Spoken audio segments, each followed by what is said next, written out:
Well, good evening, everybody, and welcome to the first of a series of gubernatorial candidate town halls brought to you by Ready Colorado. And these are going to be in-depth conversations with focuses on a wide range of issues, including particularly education. Ready Colorado being Colorado's conservative voice for education reform.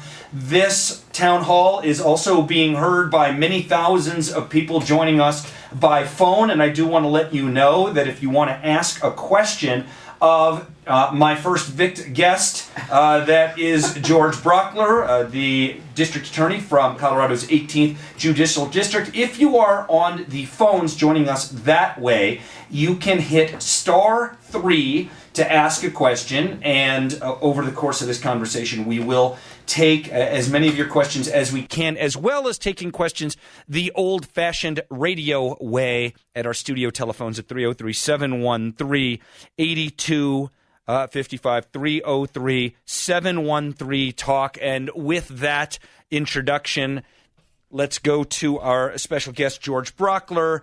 Good evening, George. Thanks for being here. And maybe briefly introduce yourself and maybe tell us why you were running for governor.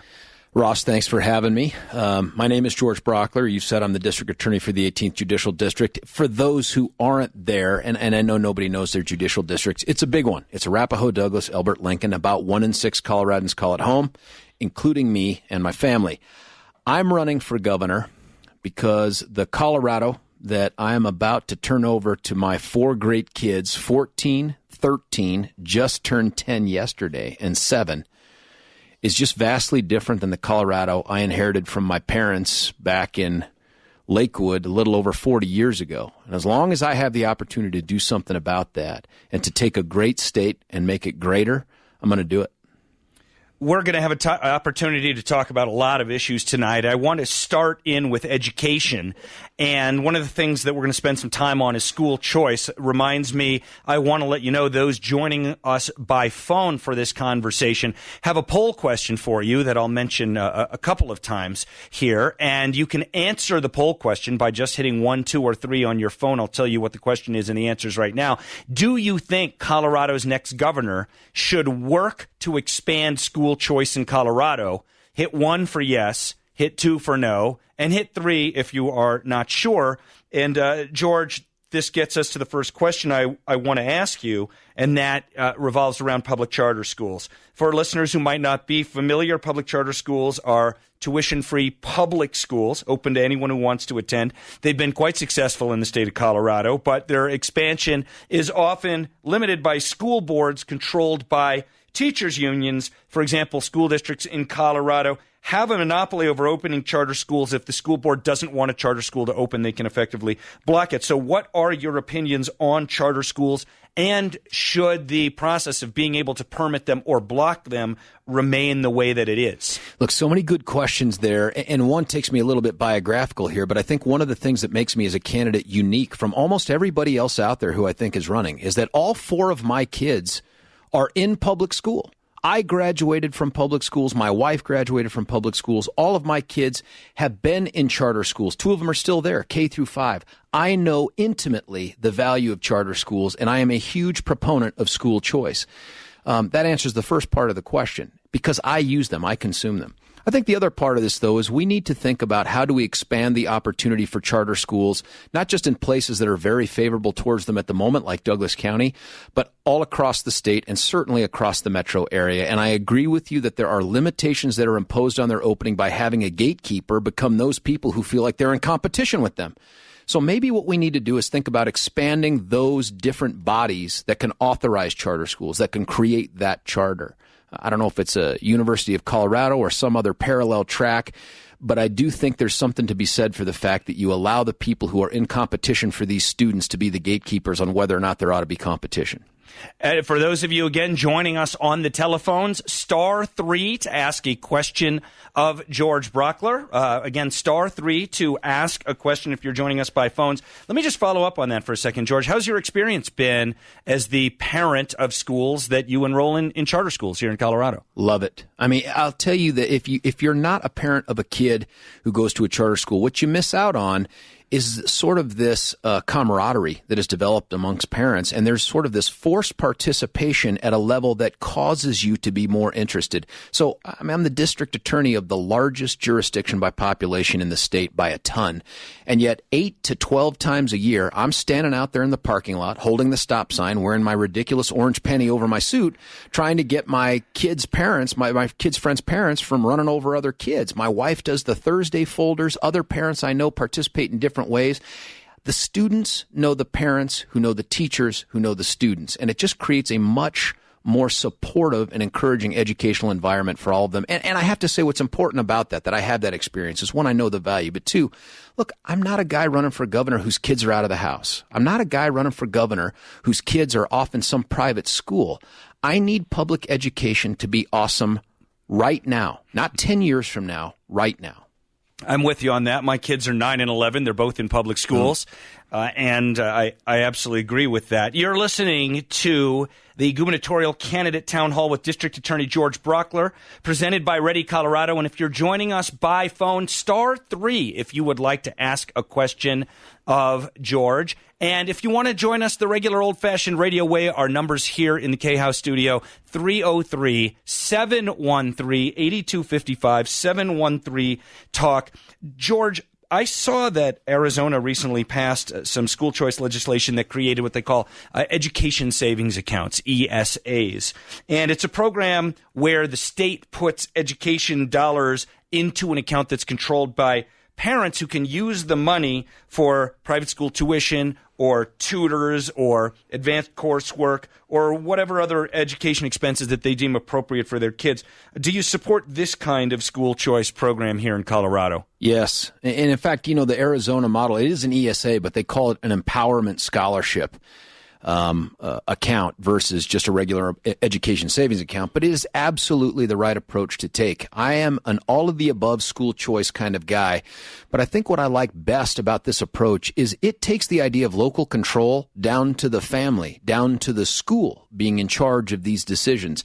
It actually takes away the necessity of even having a voucher program that may have to fight some legal battle at an appellate court over whether or not tax dollars can be transferred to a religious teaching school. And it says to the parents, here's this tax credit or this tax account that's created in the name of your child, and you go out there and be the consumer of the choices that are out there. How wonderful would that be for parents out there? I agree. Now, there is a question that I think that proponents of school choice often get. And actually, I would like, and this will be our first opportunity to try out our newfangled system here. Awesome. I would like to bring onto the line with us Jane, who, if this is all working right, and I sure hope it is, Jane, are you with us? Yes.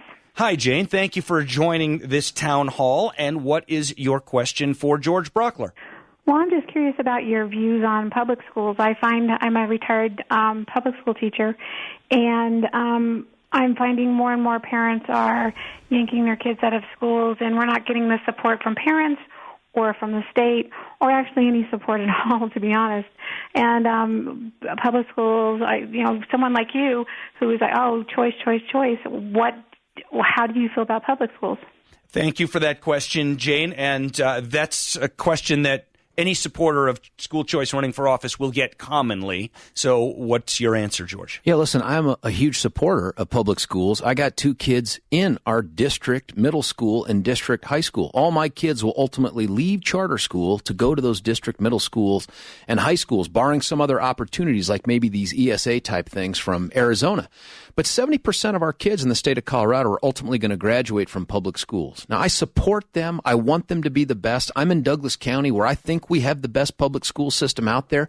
But at the end of the day, if the idea is you have to pick public schools above and beyond any options for parents, any choices that they might wish to pursue on behalf of their students, if you make me choose between the families and the students versus the public schools, I'm going to choose the families and the students every single time. And I might just add my own 2 cents. I don't think we should let folks get away with describing charter schools as if they're in opposition or not public schools. Charter schools are public schools. Yeah, absolutely. And I think it's important to remind folks of that. You're listening to the first gubernatorial candidate town hall brought to you by Ready, Colorado. My first guest, first in the series, District Attorney George Brauchier. For those of you joining us by phone, we are taking your questions. If you dial *3, you can get in the queue, and I will get to your phone calls in one moment. I'd like to ask George one other question before we get to the next calls.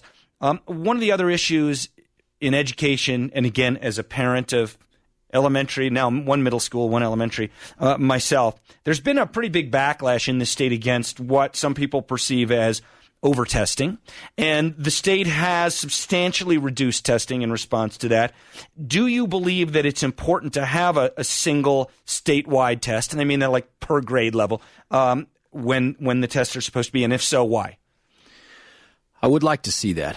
And frankly, I do think that there's a tendency towards too much testing, and I've experienced it over the years with my kids in public school as well. It seems like at any moment in time, at least one, if not two of them, are prepping for or in the middle of some sort of a test.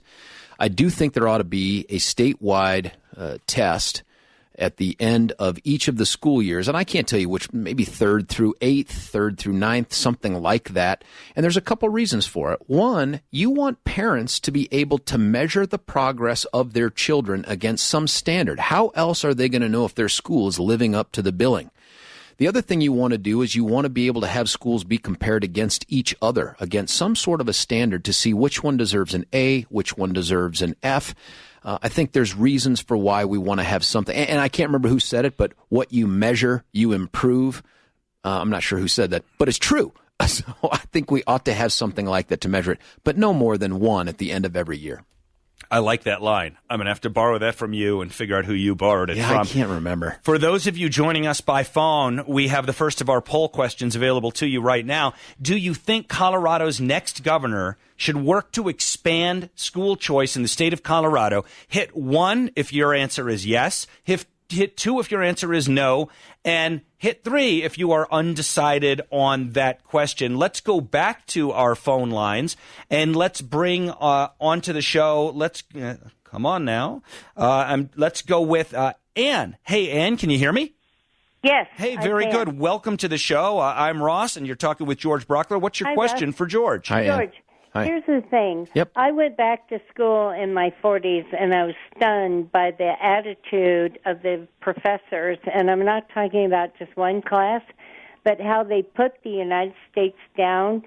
And what my question is, how are you going to balance education so there is absolute truth on both sides and not just one?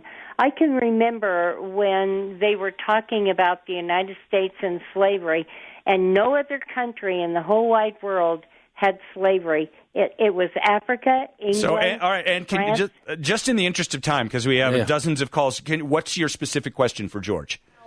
What can you do to balance the information to our young kids? Thank you for that, Ann. So I understand Ann's question to be about sort of liberal bias in the material that's actually taught. Yeah, I think to some extent that that exists. I notice it in some of the things that my kids come home and talk about from school, even in Douglas County. But I'll tell you what, the more you empower parents to decide where to send their kids, to what kind of an academic program, heck, in some circumstances it might be vocational, technical, it might be online, it might be a traditional public district school, whatever it is, the more you empower them and you obligate them to take that interest in their kids' education, the more they become aware of what those kids learn, that is another thing they get to factor in to where they want to send their kids. And I also think we need to take a very deliberate approach in how we measure the standards, those end-of-the-year tests, especially on those softer, more social sciences, to make sure that we don't have a liberal bias. We want truth. I don't want to be a cheerleader one way or the other. I want the truth to be taught. I want to let you folks know, a lot of you have chimed in on the first poll question, should Colorado's next governor work to expand school choice in Colorado? And I can't say I'm surprised. 79% of you say yes, only 7% say no, and 14% not sure. And I'll tell you the other poll question in a moment. George, let me ask you another education-related question. Currently, taxpayer-funded school districts take union dues out of teachers' paychecks and send them to the teachers' unions, who turn around and, at least with some part of that money, spend it on political campaigns. Do you think that Colorado public schools should be performing that service for unions? Absolutely not. They should not be doing that. In fact, I come from the county that doesn't have a collective bargaining agreement right now. Now, there's a huge critical election that's going to take place this November. Mm-hmm. One seat could switch hands, and we could go all the way back to having unions in our school district and running our schools. Hopefully that doesn't happen, but we don't have that right now, and it should not be the business of an entity that you and I pay taxes to help some other non-governmental entity collect its dues. They should go have to chase them down just like everybody else. Oh, I agree with that. I'm pleased to hear you say that. Another teacher-related question. In 2010, Colorado passed Senate Bill 191, which made some modifications to K through 12 teacher tenure, but many teachers have retained their tenure status, which amounts to pretty much a lifetime job guarantee, especially because even though that bill theoretically provides a mechanism for them to lose it, it basically never happens. So do you think K through 12 teachers should have lifetime tenure protections? No, I don't. I don't think that teachers occupy any different place in the education industry than anyone else does in any other industry. They ought to be graded based on their performance year in and year out. And the more active role parents play in the administration and regulation of their schools, the more they'll have to say over who those teachers are that get to continue to work there. That's the business we should be in, is excellence in teaching, excellence in whatever administration there is. We shouldn't be in the business of job protection. You are listening to the first gubernatorial candidate town hall sponsored by Ready Colorado. We will be bringing you a series of town halls with leading Republican candidates for governor. Ready Colorado is the state's leading voice for conservative education reform. Again, our first conversation is with George Brauchier, and I will give you our second poll question. We'll take a little time here to respond to it, and I'll give the answers your answers in a little bit. Should Colorado create an education savings account where the state places state funding for each student into an account controlled by parents to use on approved education expenses like private school tuition, tutors, or advanced coursework? So hit 1 for yes if you're on the phones, 1 for yes, 2 for no, 3 for not sure. And again, if you're joining us by phone, *3 to ask a question. Let's try to get one more caller question in on education right now. And let's go to Emil. I sure hope I'm pronouncing your name correctly. Emil? It's Emil. Sir. Emil. Okay. Hey, Emil, you're on. And what is your question for George Brauchier? Okay. Well, it's sort of an answer to all your questions. I've lived in countries such as Chile in South America that had a national voucher program. I was in Santiago, Chile in the mid-'70s. And they had the ruler of Chile of that Okay, time. so, Emil, look, just in the interest of time, I just need a question for George, please. Favor of the issuance of a voucher system starting at the state level and hopefully to the national level. I have experience with such a system, and it would solve every problem imaginable. Thank you, Emil. So are you in favor of vouchers? And I think the second part of the question that he didn't ask but had intended to ask was, are you willing to take on that political fight against teachers' unions if and when that's what it takes?